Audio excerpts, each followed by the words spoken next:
तुम्ही नातेपुते पोलीस स्टेशनला काल एक निवेदन दिलं ग्रामपंचायततर्फे. ग्रामपंचायतीतर्फे वैयक्तिक नाही ते. तेच की ग्रामपंचायतीतर्फे एक निवेदन दिलं की या ठिकाणी जो साई बायो एनर्जी. एनर्जी हा प्लांट उभा होतोय हा. या प्लांटला एकंदरीत अलंकापुरीच्या ग्रामस्थांनी विरोध दर्शवला. हा विरोध कशासाठी आहे तुमचा? हा विरोध ह्याच्यासाठीच आहे की कंपनी आम्हाला सांगते की आम्ही नेपियर वापरू, नेपियरपासून प्रोडक्शन करू. बरं. पण आम्ही 1-2 कंपन्यांना व्हिजिट केली तर तिथं पूर्ण विरोधाभास आम्हाला जाणवला.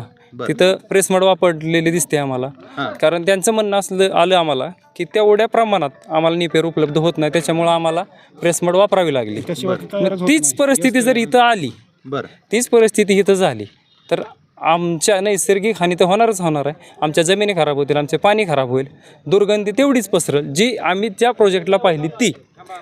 हाच आमचा एवढाच म्हणणं आहे यांना की ही सगळ्या गोष्टी क्लिअर करा, त्याच्याशिवाय तुम्ही काम चालू करू नका. पण आज आता तुमचं त्या संबंधित अधिकारी असतील ती कंपनीची, त्यांच्याशी चर्चा झाली. या चर्चेमध्ये काय सोल्युशन निघलं? या चर्चेमध्ये आम्ही त्यांना सांगितलं, त्यांचं म्हणणं आहे आम्हाला 2 दिवसाची वेळ द्या, 2 दिवसात मीटिंग करू आणि क्लिअर करू. पण आमचं असं म्हणणं आहे आमची सगळी लोक हजर नाहीत. हा एक वैयक्तिक माझा विषय नाही किंवा 4 लोकांचा नाही, हा विषय पूर्ण गावाचा आहे. बरोबर. तर त्याच्यासाठी आम्हाला रविवारपर्यंत वेळ द्या, रविवारी सगळ्यांशी चर्चा करून बैठक घेऊ आणि काय असेल ते क्लिअर करून टाकू. तिथं आता ह्या प्रोजेक्ट संदर्भात संबंधित अधिकाऱ्यांनी तुम्हाला काय म्हणजे कशा पद्धतीने त्यांनी plan त्यांची आहे बाजू काय? मांडली. बरोबर. त्यांचं 100% म्हणणं आहे आमचं बेल्जियम टेक्नॉलॉजी आहे, आम्ही पाणी बाहेर सोडणार नाही, हे त्यांचं सांगणं आहे. प्रत्येक कुठलीही कंपनी असू द्यात, कंपनी स्वतःची बाजू सेफलीच सांगते, पण ते डोळ्यांना पाहिल्याशिवाय आपण विश्वास ठेवू शकतो का? बरोबर. आज मला सांगा, आपण ग्रामीण भागातले लोक आहे, मुलगा जरी दाखवाय नाहीचं म्हटलं तर मुलाचा बाप किंवा त्याची नातेवाईक काय सांगतात, माझा मुलगा निर्व्यसनी आहे. पण वडिलाला माहिती असतं तो काय करामती आहे ती. बरोबर. त्या मुलीच्या घरच्यांना माहीत नाही ना काय आहे तो. बरोबर. मग आज तीच कंडिशन आहे, वेगळं काहीच नाही. मग आता एकंदरीत तुमची गावकऱ्यांची भूमिका काय असणार आहे या कंपनीच्या विरोधामध्ये? भूमिका एकच राहील, जर हे व्यवस्थित नाही मिटलं, नाही थांबलं, सगळं क्लिअर नाही झालं तर आम्ही सामूहिक आत्मदहन करणार. ठीक. आता एकंदरीत एवढा मोठा लढा ग्रामस्थांनी उभा केलेला ह्या बायो साई बायो ॲग्रोच्या एनर्जीच्या विरोधामध्ये, तर या गोष्टीकडे तुम्ही कसं पाहता? नेमकी काय भूमिका असणार आहे तुमची? कसं आहे, हा जो प्लॅन्ट उभा होतोय, हा प्लॅन्ट सामान्य जनतेच्या जीवाशी खेळ आहे. पहिलं कारण म्हणजे असं आहे की हे काम सुरू झाल्यानंतर होणारं नुकसान म्हणजे लहान मुलांच्या आरोग्यावरती प्रश्न असेल, म्हाताऱ्या लोकांच्या आरोग्यावरती प्रश्न असेल, त्याच्यातून जमिनीमध्ये जे पर्क्युलेशन होणार आहे ते जमिनीमध्ये पर्क्युलेशन कमीत कमी 2 ते 2.5 किलोमीटरच्या एरियामध्ये जाणार आहे. आणि ते गेल्यामुळं काय होणार, विहिरींला पर्क्युलेशन होणार. विहिरींला पर्क्युलेशन झाल्यामुळे ते सामान्य जनतेच्या शेतीला जाणार, तेच अन्नधान्य तयार होणार, तेच पुन्हा लोकांच्या खाण्यामध्ये येणार. त्याच्यामुळे लोक आजारी पडणार. पाण्याचा प्रश्न घेतला तर पाणी प्यायला योग्य राहणार नाही, लोकांना 4-4, 5-5 किलोमीटरवरती जाऊन पाणी आणावं लागेल. हा मोठा प्रश्न आहे.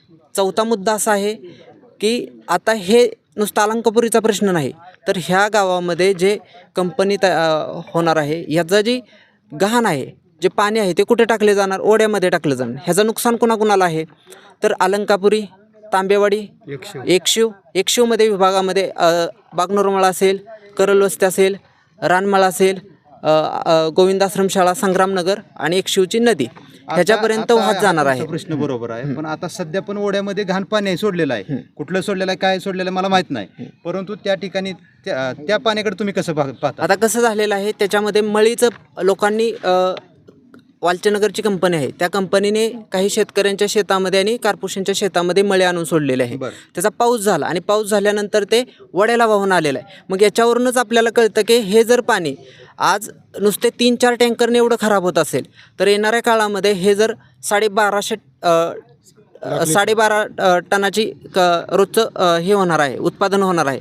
मग मला सांगायचं आहे की भविष्यामध्ये जर ह्याच्यातून निघणारे 70-80 हजार लिटर पाणी हे वेस्टेज कुठं घालवणार आहे तुम्ही?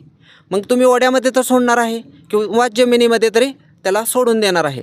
मग हे माणसाच्या जीवाशी खेळ आहे. आणि याच्यामध्ये जर कंपनीने जर ऐकलं नाही, गव्हर्नमेंटने ऐकलं नाही, तर ह्याच्यावरती आमचा एक शेवटचा उपाय आहे, तो कंपनी बंद होईपर्यंत अमर उपोषण. मग याच्यामध्ये 1-2 जीव जाणार नाहीत. याला कारणीभूत प्रशासन राहील, याला कारणीभूत कंपनी राहील. आणि याच्यामध्ये इतर पण जे संघटना आहेत, म्हणजे उदाहरण धरा, संघटनेने पण समर्थन केलं पाहिजे. आज शेतकऱ्याचा जीव म्हणजे सोपा नाही. आज देशाचा आधारस्तंभ शेतकरी आहे आणि शेतकऱ्यावरती वेळ आली, कुठला आमदार यायला तयार नाही, खासदार यायला तयार नाही. परंतु मला याच्यामध्ये सांगायचं आहे, शेतकरी जर रस्त्यावरती उतरला तर शेतकरी पाठीमागे पुढे पाहणार नाही.